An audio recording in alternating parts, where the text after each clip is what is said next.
Salah satu komentar yang sering saya dengar tentang metode tanpa menggali adalah orang-orang berkata seperti, "Saya tidak bisa melakukannya karena saya tidak bisa mendapatkan cukup kompos."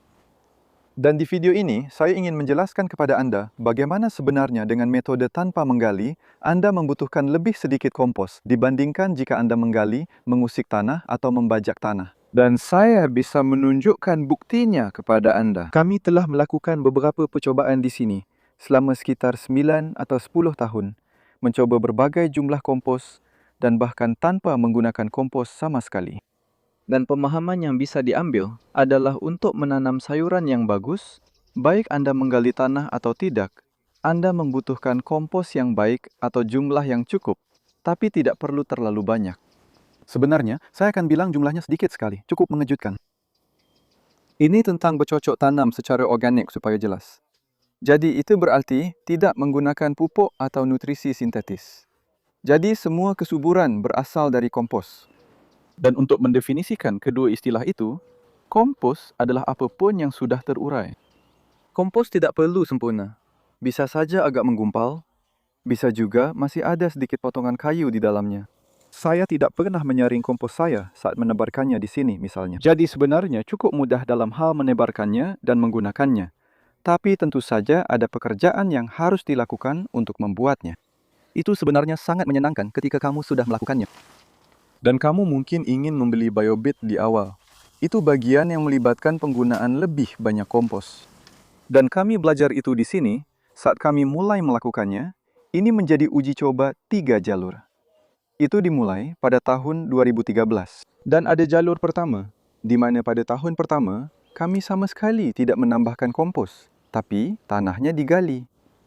Dan kemudian, jalur kedua juga tidak diberi kompos dan tidak digali. Dan kemudian ada jalur ketiga, di mana itu juga tanpa digali, tapi dengan sekitar 5 cm, 2 inci, pupuk kandang sapi yang sudah benar-benar matang. Dan kemudian, setiap jalur memiliki tanaman yang sama. Dan ternyata, kedua jalur ini tidak begitu bagus. Dua jalur tanpa kompos menghasilkan 41 kilo dari yang digali, 40 kilo dari yang tanpa digali, dan 62 kilo dari jalur yang juga tanpa digali, tapi dengan 5 cm 2 inci kompos di atasnya. Dan wow, 50% lebih banyak sayuran hanya dengan melakukan sedikit pekerjaan tambahan. Itu sepadan. Itu saja yang bisa saya katakan. Karena hal seperti itu benar-benar menunjukkan perbedaan yang sangat jelas. Kamu melakukan jumlah pekerjaan yang sama saat menabur, menanam, memindahkan, merawat sayuranmu, menutup tanaman, menyiram. Mungkin kamu malah sedikit lebih sedikit karena kompos menahan kelembapan. Dan kemudian kamu melakukan pekerjaan yang sama saat panen, tapi kamu mengisi keranjangmu jauh lebih cepat. Semua itu hanya karena satu kali aplikasi kompos di awal. Saat ini, kami sedang menjalankan percobaan ini dengan cara yang berbeda. Setelah melihat itu pada tahun 2013, saya berpikir, tunggu sebentar, sudah saatnya menambahkan kompos. Jadi, kami juga berhenti menggali. Jadi, bedeng-bedeng ini sekarang di jalur pertama, setiap tahun mereka digemburkan dengan garpu hanya untuk melihat efeknya. Jadi, tanah dilonggarkan dan kompos diletakkan di atasnya. Dan kompos yang sama serta jumlah kompos yang sama ada di strip 2, iaitu metode tanpa olah tanah. Jadi ini adalah perbandingan antara metode tanpa olah tanah dengan pelonggaran tanah menggunakan garpu. Lalu strip 3 tetap menggunakan metode tanpa olah tanah. Dan satu perbedaannya adalah kami terus menambahkan pupuk kandang sapi Chamonia, yang sudah benar-benar matang. Dan kompos pada strip 1 dan 2 adalah kompos limbah hijau yang saya beli, dikombinasikan dengan sedikit kompos buatan sendiri atau kompos jamur yang juga saya beli. Jadi, ini juga membandingkan jenis kompos. Singkatnya, pertama-tama pada tahun 2014 setelah mengaplikasikan kompos, hasil panen langsung melonjak di sini, dari 41 menjadi 71. Di sini hasilnya naik dari 40 menjadi 72, kira-kira seperti itu. Dan yang satu itu tetap cukup mirip, sedikit lebih rendah dari dua yang ini, tapi semuanya benar-benar bagus. Lalu di tahun ketiga, 2015, hasil panennya naik lagi sebenarnya. Sekitar 100 kilo di setiap peta ini hanya untuk memberi gambaran. Dan selama 8 tahun melakukan ini, kami terus mendapatkan hasil panen yang sangat baik. Dan jumlah kompos yang kami tambahkan setiap tahun adalah antara 3 sampai 5 cm, sekitar 1 sampai 2 inci.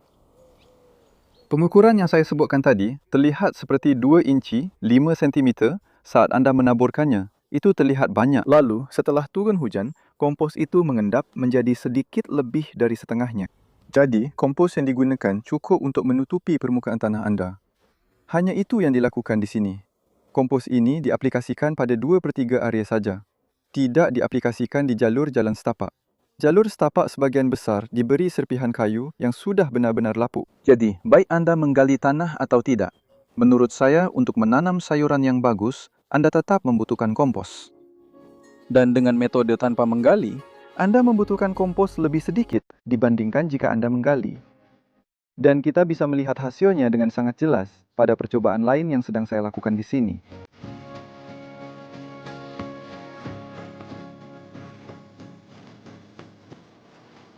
Dua bedeng ini sangat menarik. Ini adalah percobaan yang sekarang sudah memasuki tahun ke-10 sejak 2012 ketika saya membuatnya. Dua bedeng itu. Sebenarnya, awalnya kami menggunakan sisi kayu dan kemudian 2 tahun yang lalu saya melepasnya. Ada cukup banyak siput telanjang yang mulai bermunculan. Tapi selama 10 tahun saya melakukan ini dan itu adalah kali ke-10 saya menggali bedeng ini pada bulan Desember lalu. Jadi setiap bulan Desember, saya mengambil sekop saya dan menggali parit, lalu memasukkan kompos ke dalam parit itu dan terus bekerja sepanjang bedeng dengan cara seperti itu. Jadi, komposnya berada sekitar 15 cm atau 6 inci di bawah permukaan. Dan kemudian, bedeng ini memiliki jumlah kompos yang sama persis, hanya diletakkan di atas permukaan. Jadi, sudah ada penghematan waktu yang besar. Lalu kita lihat apa yang terjadi. Jadi satu-satunya perbedaannya adalah yang satu digali dan yang satu tanpa menggali. Komposnya persis sama. 2 gerobak dorong sebenarnya cukup untuk bedeng itu dan bedeng yang itu. Jadi 2 gerobak dorong, totalnya 4 untuk area ini. Dan sebenarnya ada banyak pelajaran yang bisa diambil dari setiap panen. Setiap penanaman itu sama. Setiap panen juga dilakukan pada waktu yang sama. Jumlah air yang diberikan juga sama. Dan ini sangat menarik. Jadi misalnya yang satu ini, selama 9 tahun sebelumnya, 9 tahun pertama, telah menghasilkan 855 kg. Itu sekitar 95 kg hasil panen per tahun. Hasil panen yang sudah siap masak, sudah dipangkas dan siap dimakan. Dan yang ini 953. Jadi itu 105, 10% lebih banyak. 10% lebih banyak dengan usaha yang jauh lebih sedikit. Dan masalah lainnya adalah yang ini jauh lebih banyak ditumbuhi gulma. Lebih sulit untuk menyiramnya kerana tanahnya ada di atas, bukan komposnya. Hal-hal kecil, mungkin sedikit lebih banyak kerusakan hama, tapi sebenarnya tidak terlalu berbeza. Namun, kedua bedeng tersebut, saya harus tekankan, tumbuh sangat baik kerana memiliki jumlah kompos yang cukup.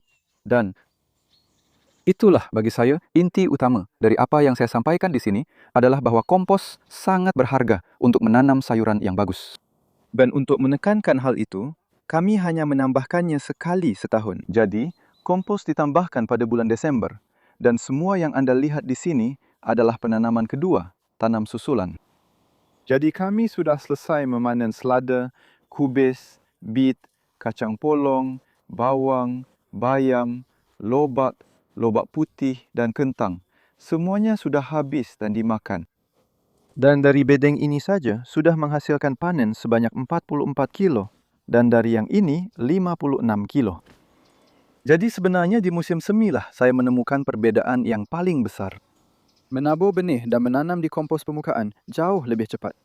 Yang ini sekarang sudah cukup baik. Sebenarnya sudah bagus, tapi masih sedikit tertinggal bahkan pada panen kedua, yaitu mentimun dan buncis untuk memberi anda gambaran. Jadi bagian penanaman susulan, penanaman kedua benar-benar cepat dengan metode tanpa menggali dan menggunakan sedikit kompos. Ketika anda memiliki kompos di atasnya, lebih mudah untuk menjaga kelembapannya. Kompos menyerap air saat anda menyiram. Airnya tidak mengalir begitu saja. Benar-benar meresap dengan baik. Dan anda bisa menjaga kelembapan tanah dengan cukup baik. Tidak harus benar-benar basah kuyup. Menyiram terlalu banyak sebenarnya harus dihindari. Tapi musim panas kali ini, Anda tidak bisa benar-benar menyiram terlalu banyak. Kondisinya sangat kering. Lalu kita bisa langsung menyiram. Kami sering menyiram sebelum menanam dan menanam bibit baru, itu saja. Selesai. Tidak ada persiapan bedeng lain dan tidak ada kompos baru di musim panas. Jadi sekarang sudah 8 bulan sejak tambahan kesuburan tanah apapun diberikan di sini. Dan Anda bisa lihat pertumbuhannya luar biasa dan terus berkembang dengan sangat baik. Kami akan mendapatkan setidaknya 40 kilo lagi dari sini. Kami akan melebihi 100 kilo dari bedeng ini tahun ini. Sekali lagi, itu sudah tahun ke-10 kami melakukannya. Jadi, kompos. Mungkin terasa seperti banyak pekerjaan di awal. Mendapatkannya, bagaimanapun caranya, mungkin kamu harus mengangkutnya dengan gerobak dorong dari tempat yang lebih jauh ke kebunmu. Menurut saya, itu sepadan. Itu adalah latihan olahragamu untuk hari ini. Banyak orang yang bilang begitu sebenarnya. Kamu tahu, aku sangat suka bagian itu. Pekerjaan musim dingin itu menghangatkan, tapi kita tidak melakukan penggalian besar-besaran.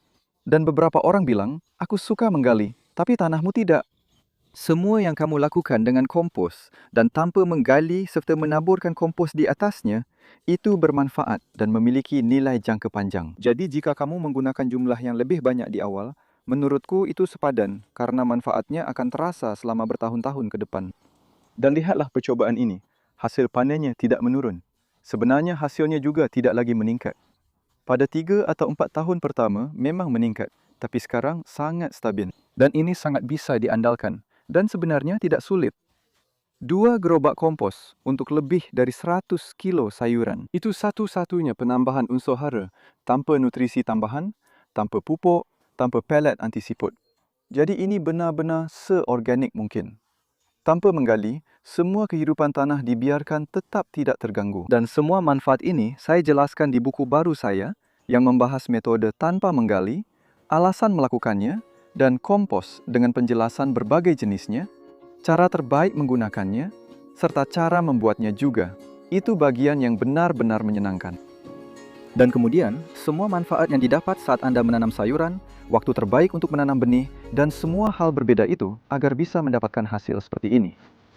Ada banyak pengetahuan yang Anda butuhkan untuk menanam sayuran yang bagus. Bagi saya, tanpa menggali adalah fondasi utamanya. Kompos adalah komponen penting lainnya, dan dari situ Anda bisa mulai benar-benar menikmatinya.